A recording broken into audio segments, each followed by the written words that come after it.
उत्तर Dakota के किसी ग्रामीण रास्ते पर वेस्ली स्कूल बस का इंतजार कर रहा है। बस आते ही वो पीछे वाली सीट पर बैठ जाता है। रास्ते में कुछ बच्चे बस पर स्नोबॉल फेंकते हैं और उसे रॉकेट कहकर चिढ़ाते हैं। Wesley school for def children में जाता है, जहां वो साइन लैंग्वेज में राष्ट्रीय प्रणाम सीख रहे हैं। उसका एक सहपाठी हमेशा उसे परेशान करता है और उसके बालों में गंदगी लगा देता है, लेकिन वेस्ली अनदेखा करने का नाटक करता है। स्कूल खत्म होने पर वो बस से उतरकर जंगल से होते हुए घर जाता है। वे एक छोटे से सामूहिक समुदाय में रहते हैं। रात के खाने में वेस्ली की माँ गेल बैंक का नोटिस पढ़ती है, जिसमें बताया गया है कि उनकी किस्तें लेट हो रही हैं। वो पूछती है कि आज रात खाने में क्या खाएंगे। वेस्ली की बहन एम्बर मगरमच्छ का मीठा खाने की जिद करती है। वो इस पर हंसी मजाक करते हैं और अच्छा समय बिताते हैं। खाने के बाद वेस्ली अपनी माँ के साथ कैरम खेलता है और जीत जाता है। हालांकि ऐसा लगता है कि उसकी माँ उसे प्रोत्साहित करने के लिए जानबूझकर हार गई। अगले दिन स्कूल जाते समय वेस्ली को रास्ते में एक बड़ी सी नाकेबंदी दिखाई देती है। वहाँ ढेर सारी पुलिस की गाड़ियाँ और एक एम्बुलेंस खड़ी है। स्कूल से वापस आने पर उसकी माँ बताती है कि बहुत लंबे समय बाद उसके पिता रॉनी घर वापस आ गए हैं। जब रॉनी वेस्ली को गले लगाने के लिए कहता है तो वो थोड़ा झिझकता है। अपने पिता को देखकर खुश होने की बजाय वो फिर भी उसे गले लगा लेता है। वो रात के खाने की तैयारी करते हैं। रॉनी ट्रक ड्राइवर के रूप में काम करता है और कहता है कि उसे नहीं पता कि उसका बॉस उसे कब वापस ट्रिप पर भेजेगा। वो वेस्ली को खाने के टेबल पर उसकी जगह छोड़ने के लिए कहता है। रॉनी पास ही हुई एक गोलीबारी के बारे में बात करता है, जिसमें 4 लोगों की मौत हो गई थी और न्यूज में काफी हंगामा हुआ था। गेल बात को बदलते हुए कहती है कि वेस्ली ने हिस्ट्री टेस्ट में 95 अंक प्राप्त किए और साराटोगा के युद्ध के बारे में सिर्फ एक सवाल में गलती की। उसका पिता उसकी उपलब्धि से ज्यादा प्रभावित नहीं होता। वो केवल इतना ही कह पाता है, बहुत मुश्किल सवाल था। माँ वेस्ली से पूछती है कि क्या उसे और खाना चाहिए और इसे साइन लैंग्वेज में भी बताती है। रॉनी उसे ऐसा करने से रोकता है क्योंकि वेस्ली लिप रीडिंग कर सकता है और हियरिंग एड पहनता है, इसलिए उन्हें उसके साथ एक सामान्य बच्चे जैसा व्यवहार करना चाहिए। वेस्ली पर इस बात से गुस्सा आता है। गेल जवाब देती है कि इस तरह समझाना वेस्ली के लिए आसान है। रॉनी का कहना है कि बाद में समाज में रहना उसके लिए मुश्किल हो जाएगा। फिर गेल बिना इशारा किए वेस्ली से पूछती है और वो सिर हिलाकर जवाब देता है।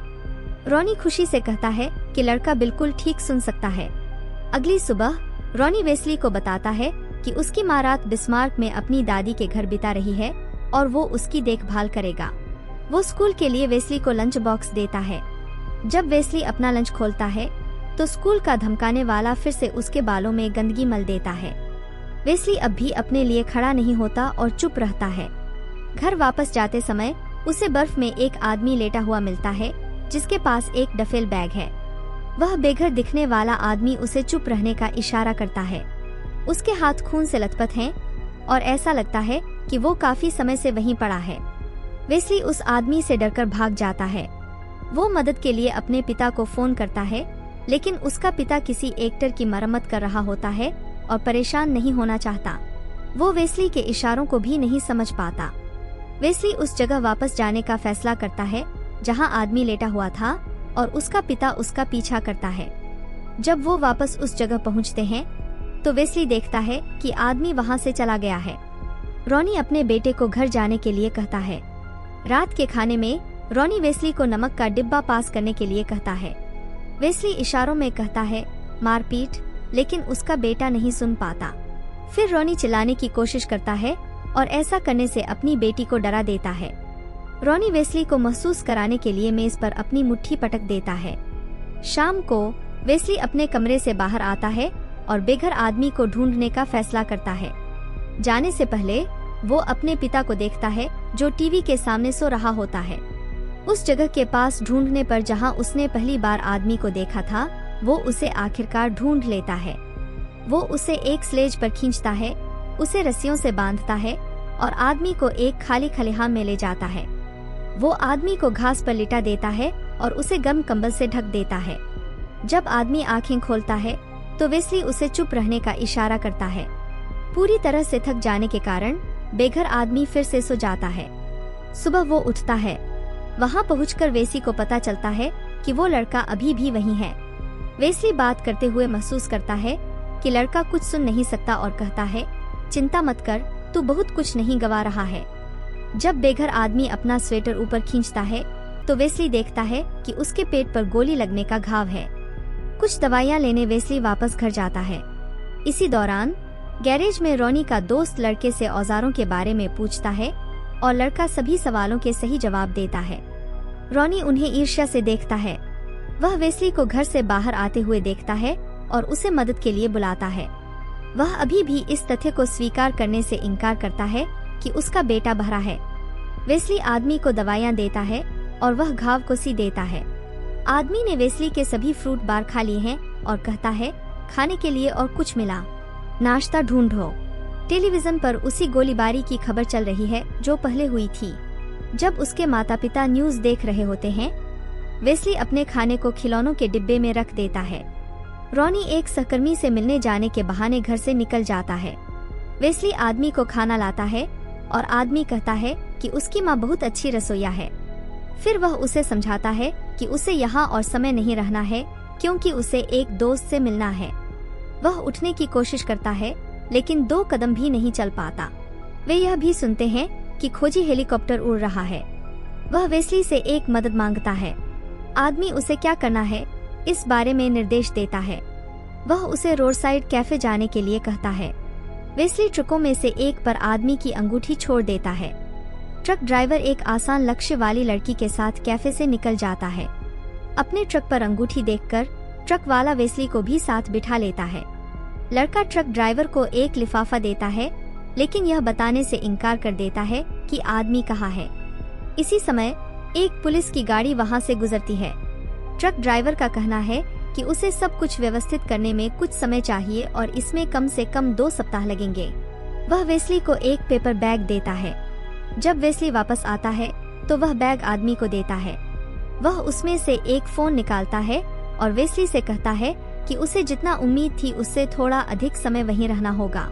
लड़का उसे अपने पिता के कुछ गर्म कपड़े लाता है। वेस्ली आदमी को व्यायाम करते हुए देखता है और उसके कार्यों की नकल करने की कोशिश करता है। आदमी उसके पास आता है और उसे पुलअप्स करना सिखाता है।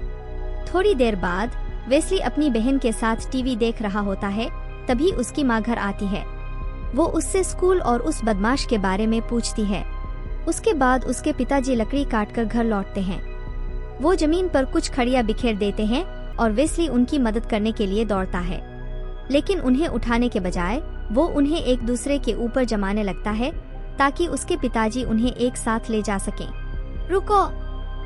वेस्ली को वो आवाज सुनाई नहीं देती जिससे रॉनी गुस्से में आ जाते हैं। इसके बाद वेस्ली उस आदमी के पास चेकर्स का डिब्बा ले जाता है। वो लोग 2-4 गेम खेलते हैं और वेस्ली सारे गेम हार जाता है। गुस्से में आकर वो चेकर्स का डिब्बा एक तरफ फेंक देता है। सिर्फ इसलिए कि तुम बहरे हो, क्या तुम सोचते हो कि मैं तुम्हें जीतने दूंगा? तुम वैसे भी जीत जाओगे। वो आदमी वेस्ली को चेकर्स के सारे मोहरे उठाने का आदेश देता है। वेस्ली छोड़ना चाहता है लेकिन वो आदमी उसे वापस आने के लिए कहता है।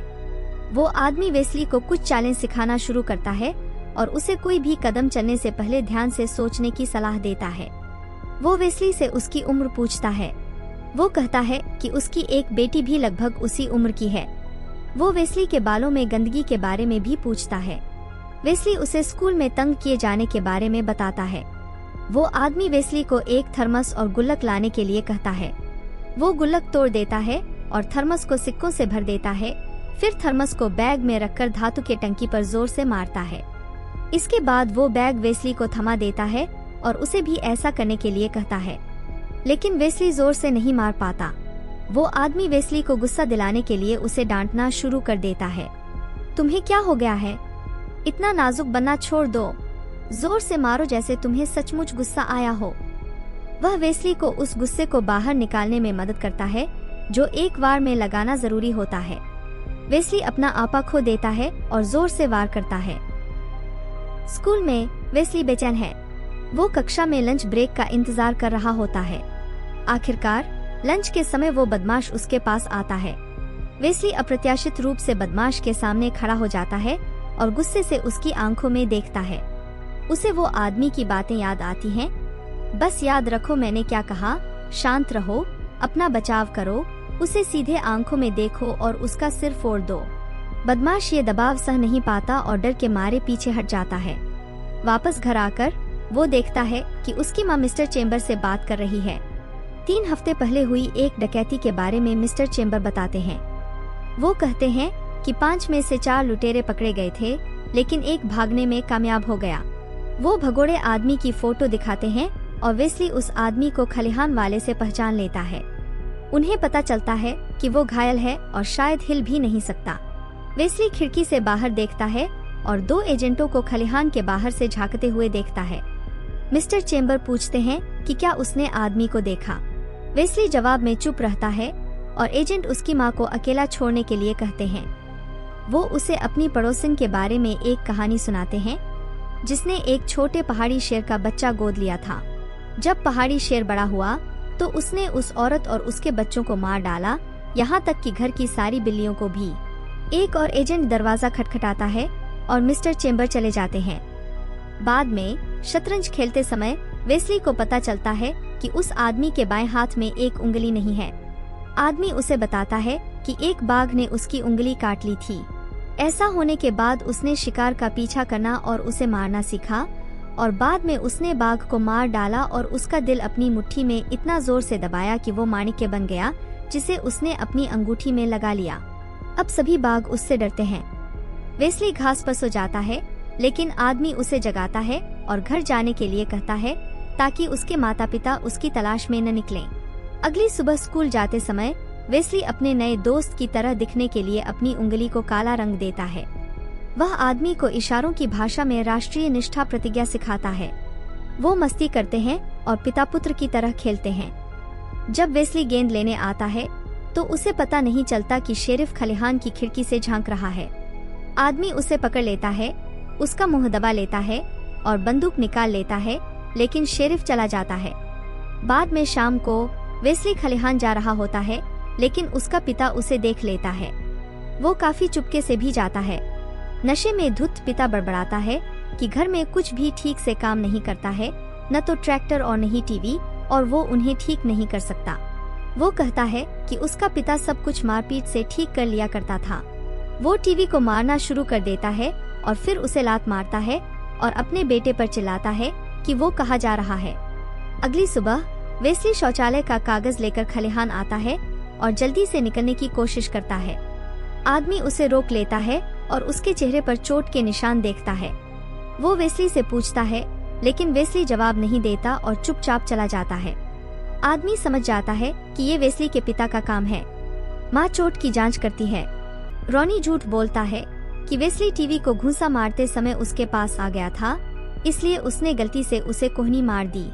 रात के खाने पर रॉनी कहता है कि वह अपने बेटे वेस्ली को मछली पकड़ने ले जाएगा, लेकिन वेस्ली उसे साइन लैंग्वेज के बिना नहीं समझ पाता है। फिर उसकी माँ बताती है कि उसके पिता ने क्या कहा। वह मछली पकड़ने जाने के लिए सहमत हो जाता है, हालांकि उसकी आंखों में चिंता झलकती है। उस शाम बाद रॉनी बार में शराब पी रहा होता है। जब वह बाहर पेशाब करने जाता है तो एक आदमी उससे संपर्क करता है, क्या मैंने तुम्हारी मदद की? शेरिफ से फोन आने के बाद वेस्ली और उसकी माँ अस्पताल पहुंचते हैं और रॉनी को अस्पताल के बिस्तर पर बुरी तरह से पीटे हुए देखते हैं। उस शाम रात के खाने में वेस्ली आखिरकार अपनी पसंदीदा सीट पर बैठ जाता है, जिससे रॉनी ने उसे बाहर निकाल दिया था। रात के खाने के बाद वह खलिहान में आता है।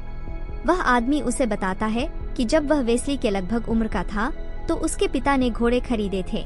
उसे उनकी देखभाल करनी थी, लेकिन उन्हें नाम देने की अनुमति नहीं थी। एक दिन खलिहान जल गया और बीमे ने उसका पूरा भुगतान कर दिया। उसके पिता ने सोचा कि अगर वे घोड़ों के नाम नहीं जानते होते तो उन्हें छोड़ना आसान हो जाता। सोते हुए वह आदमी बुदबुदाया कि वह वेस्ली को अपने साथ ले जाएगा और वे उसकी बेटी के साथ रह सकते हैं, घोड़ों की देखभाल कर सकते हैं। सुबह स्कूल में बच्चे साइन लैंग्वेज में एक नया वाक्यांश सीखते हैं। वेस्ली अपनी आंखें बंद कर लेता है और खलिहान वाले आदमी और उसकी बेटी के साथ खेत पर घोड़ों की देखभाल करने की कल्पना करता है। जब वह अपने पिता से अस्पताल में मिलने जाता है तो उसे 2 जांचकर्ता उस आदमी की पहचान के लिए एक तस्वीर दिखाते हैं। बाद में उस दोपहर आदमी बताता है कि एक बर्फ का ग्रेडर ज्यादा बार आ रहा है। कभी कभी यह सड़क के किनारे खींच लेता है और उनके घर के सामने रुक जाता है। वेस्ली रात में उठता है और पुलिस की गाड़ियों की चमकती रोशनी और हेलीकॉप्टर की स्पॉटलाइट देखता है। अगले दिन वह आदमी कहता है कि पूरा दिन ग्रेडर कभी नहीं निकला। वह पूछता है कि क्या वेस्ली ने किसी को उसके बारे में बताया था और कहता है कि वेस्ली बैकपैक ले और खलिहान में आए। वह आदमी हमेशा की तरह पूछता है कि वह रात के खाने के लिए क्या लाया है। वेस्ली असमंजस में है। आदमी उसका बैकपैक पकड़ लेता है, लेकिन वेस्ली उसे जाने नहीं देता। बैकपैक खुलता है और उसमें से सिक्कों का थर्मस गिर जाता है। तुम्हारे लिए अभी भी उम्मीद है। वह आदमी वेस्ली को अगली रात तैयार रहने के लिए कहता है। अगली शाम वेस्ली अपने खिलौनों को एक बैग में पैक करके घर छोड़ देता है। वह अपनी बहन के पास जाता है और साइन लैंग्वेज में कहता है कि वह यात्रा पर जा रहा है। वे उस आदमी के साथ चेकर्स खेलते हैं और वेस्ली आखिरकार जीत जाता है। ट्रक का ड्राइवर फोन करके उसे बाहर आने के लिए कहता है। वह आदमी वेस्ली को चेकर्स बोर्ड देता है। वह लड़के को अलविदा कहता है। वेस्ली तो चौंक जाता है। उसे लगा था वो दोनों साथ जाएंगे। घबरा कर वेस्ली पहली बार कोई शब्द बोलता है। वो उस आदमी को पकड़ लेता है और उसे छोड़ने नहीं देता। आदमी उसे समझाने की कोशिश करता है, लेकिन वेस्ली उसकी एक नहीं सुनता। मजबूर होकर आदमी बच्चे को धक्का देकर दूर कर देता है। वो वेस्ली को बाहर निकलने के लिए कहता है। वेस्ली खलिहान से बाहर भागता है और एक पुलिस वाला उसे पकड़ लेता है। वेस्ली शतरंज की गोटी वाली पट्टी गिरा देता है और फिर पुलिस की गाड़ी में बैठ जाता है। लड़का देखता है कि कैसे मिस्टर चैम्बर्स हमले का आदेश देता है। वेस्ली दूसरी पुलिस की गाड़ी में ट्रक ड्राइवर को देखता है। आदमी गोली चलाना शुरू कर देता है और वो उसे मार डालते हैं। वेस्ली दुख से चीखने की कोशिश करता है, लेकिन वो कोई आवाज नहीं निकाल पाता। अगले दिन उसे खलिहान के पास पैसों से भरी हुई शतरंज की गोटी वाली पट्टी मिलती है। उसके ऊपर उस आदमी की अंगूठी रखी हुई होती है। जब वो घर आता है तो उसे अपना पिता दिखाई देता है। वेस्ली अब उससे नहीं डरता। क्यों नहीं इधर आता और अपने बूढ़े बाप को गले लगा लेता?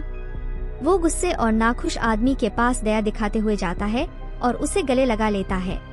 वेस्ली अपने कमरे में चला जाता है। वो अपने बिस्तर पर बैठ जाता है और अंगूठी अपनी उंगली में पहन लेता है। इस तरह के और वीडियो के लिए सब्सक्राइब करें, नोटिफिकेशन चालू करें और लाइक छोड़ें। देखने के लिए धन्यवाद।